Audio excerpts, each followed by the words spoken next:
2025 has been a heck of a year, and today we're going over some of the top plants that we had to replace in 2025, why they died, and why we still carry them, and how you can help keep them alive if they're in your yard. Hey guys, it's Lauren. You've probably seen me or met me up in the perennial section, and probably two guys that are on the list of culprits of dying and replacing. One being lavender. Everybody loves lavender and kills lavender. I have killed lavender, lots of lavender. Um, they don't like our humidity, and they don't like when we can get long bouts of rain. They like it on the drier side while draining. So to help with the success, not all lavenders are created equal. I would stick with like phenomenal or sensational. Um, you want to stay away from the English lavenders like Munstead and Hidcote because they're more susceptible to our humidity. And the previous ones that I mentioned are a little bit more durable, along with Spanish lavender, which it doesn't have the traditional lavender smell and it doesn't have the traditional lavender blossom, but it's also more resilient to our humidity. Spanish lavender also blooms more frequently. But the biggest thing for these guys, plant them up on a mound. Don't crowd them with other plants. They're one of those. It wants personal space, does not want hugs.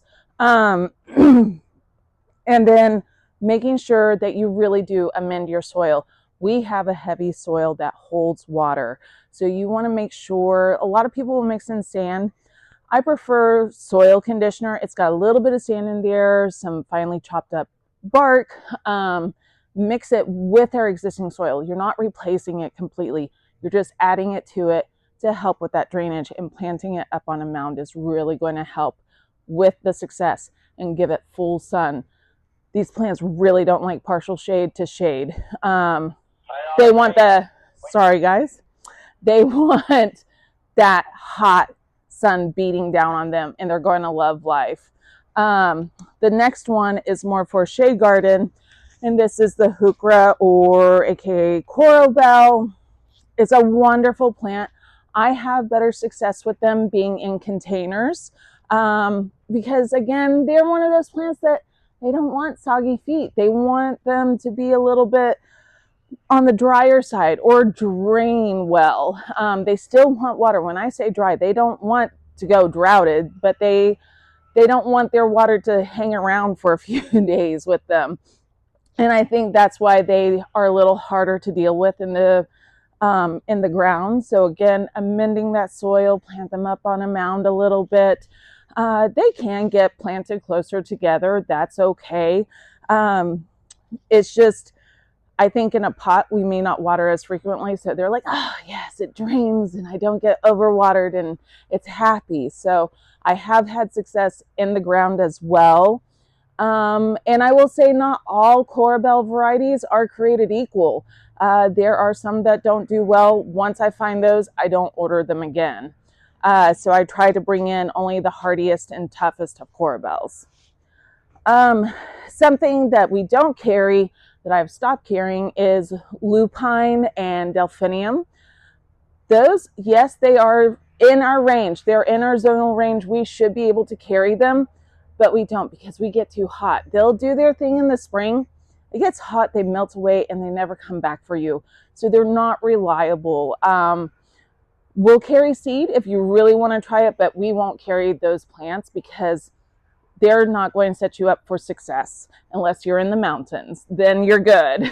Another thing to watch out for, if you've got a fuzzy leaf plant like woolly thyme or lamb's ear, lamb's ear is a tough plant, but if you notice in the middle of summer, it kind of melts away. And that's because that fuzzy leaf holds on to extra moisture, and it can cause some fungal issues. So creating airflow is huge.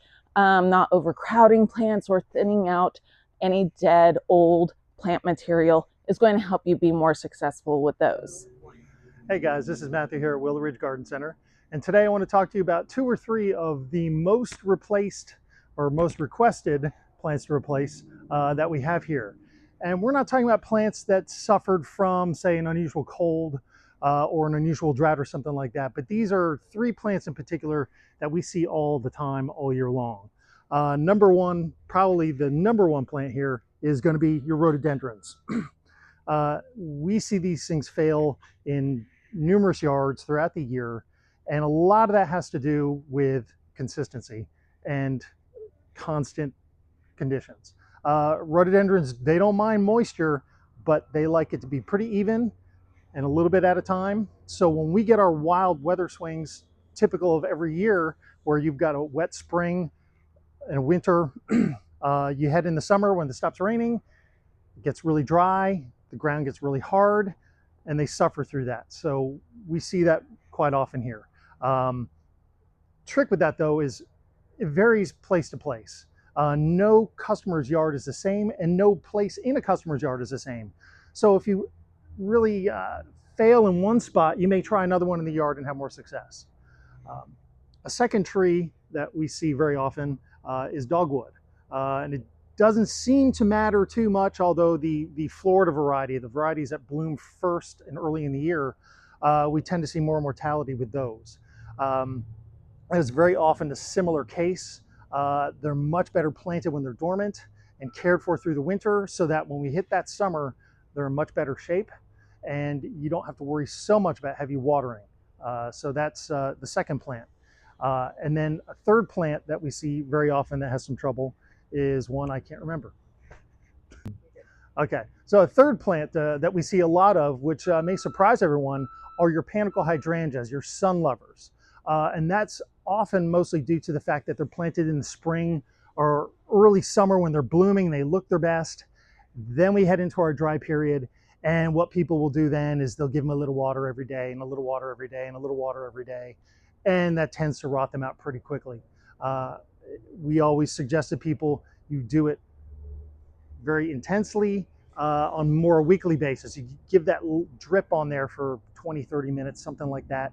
Leave it be for several days and you'll see that it won't stress quite so much.